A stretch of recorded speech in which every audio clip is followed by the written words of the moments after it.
Shalom Bapak Ibu, selamat pagi, selamat memulai hari baru hari ini. Kita bertemu lagi dalam ayat renungan harian. Untuk mendengarkan firman Tuhan, kita satukan hati, kita berdoa.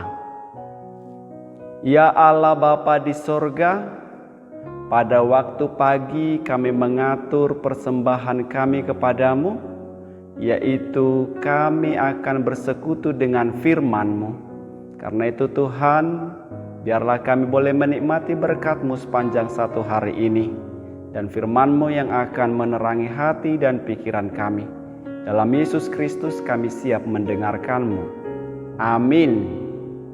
Bapak Ibu Saudara, firman Tuhan yang menyapa kita hari ini, Jumat 26 Februari 2021, tertulis dalam Injil Lukas pasal 6 ayat 27. Demikian firman Tuhan.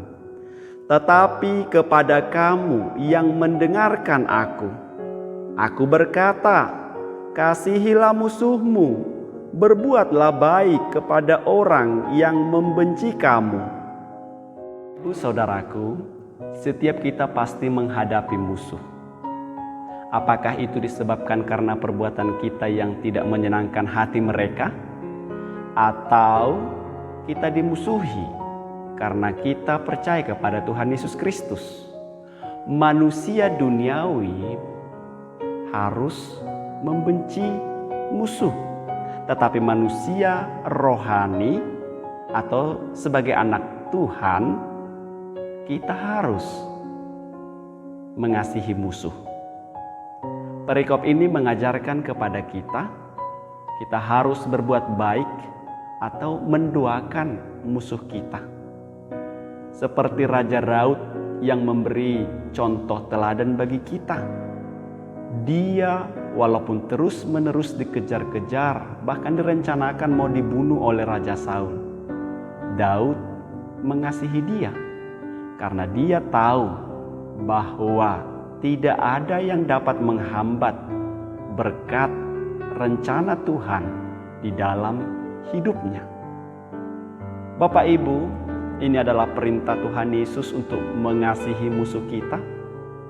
Tentu ketika Yesus memberi perintah, dia memberi kekuatan, anugerah, berkat kepada kita untuk boleh melakukannya.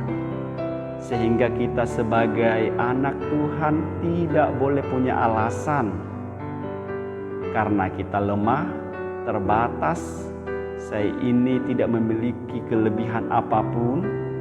Ingat, ketika Tuhan memberi perintah, Tuhan sedang merencanakan hal yang luar biasa di dalam hidup kita bersama.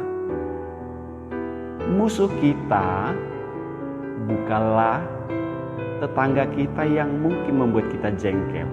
Musuh kita bukanlah atasan yang membuat hati kita sakit hati, atau ras yang berbeda, bahasa yang berbeda. Tetapi musuh kita adalah mereka yang menghambat rencana Tuhan di dalam hidupmu. Musuh, perikop ini ajarkan harus kita kasihi. Mengapa? Bukan kita balas kejahatan mereka. Musuh, perbuatannya yang kita jauhi, yang kita tidak senangi. Karena itu Yesus mengajarkan untuk mendoakan mereka, berbuat baik bagi mereka. Dengan begitu kita percaya, kita rindu Tuhan yang merubah sikap mereka. Kita rindu Tuhan juga menyelamatkan mereka. Tatkala Tuhan Yesus makan dengan orang berdosa, tatkala Tuhan Yesus menyembuhkan orang sakit pada hari Sabat, tatkala Tuhan Yesus juga bertemu dan berbicara dengan perempuan Samaria, Yesus juga punya pemikiran yang berbeda dengan orang pada saat itu di zamannya. Yesus punya paradigma yang berbeda. Orang pada zaman itu berkata, kasihilah sesamamu, bencilah musuhmu. Tapi Yesus merubah rumusan itu. kasihilah musuhmu. Dengan gagasan pendapat itu Yesus dibenci. Walaupun Yesus dibenci oleh dunia ini, Yesus tetap mengasihi dunia ini. Bahkan Yesus menyuruh kita meneladaninya untuk mengasihi musuh. Memang mengasihi musuh tidaklah mudah dan sederhana, tapi ini perintah Tuhan. Dan saya yakin mengapa ini dikatakan, karena walaupun kita memerangi musuh, akan tumbuh lagi musuh-musuh yang lainnya. Sehingga satu-satunya cara yang terbaik adalah mengalahkan musuh dengan mengasihinya.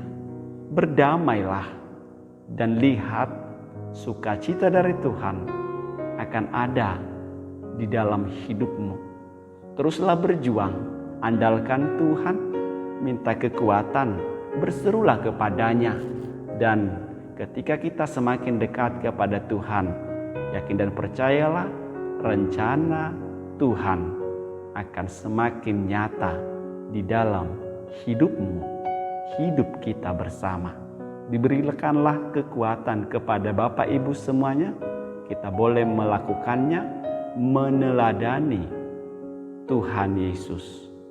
Amin. Kita berdoa. Terima kasih Tuhan atas kebenaran firman-Mu bagi hidup kami. Engkau mengajarkan kami untuk boleh mengasihi musuh kami, berbuat baik bagi mereka. Ini kami di hadapan-Mu Tuhan, ajar kami sebagai anak-anak-Mu boleh melakukan itu di dalam hidup kami bersama. Beri kami kekuatan, beri kami hikmat yang daripada-Mu. Engkau mengetahui kehidupan umat-Mu. Ketika mereka berseru kepadamu Tuhan, dengarkanlah seruan mereka, permohonannya. Yang sakit Tuhan sembuhkan, yang sedang berduka Tuhan hibur, beri kekuatan.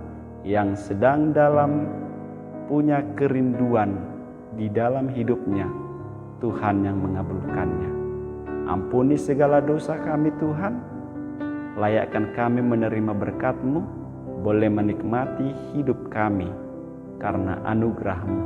Dalam Yesus Kristus kami berdoa. Amin.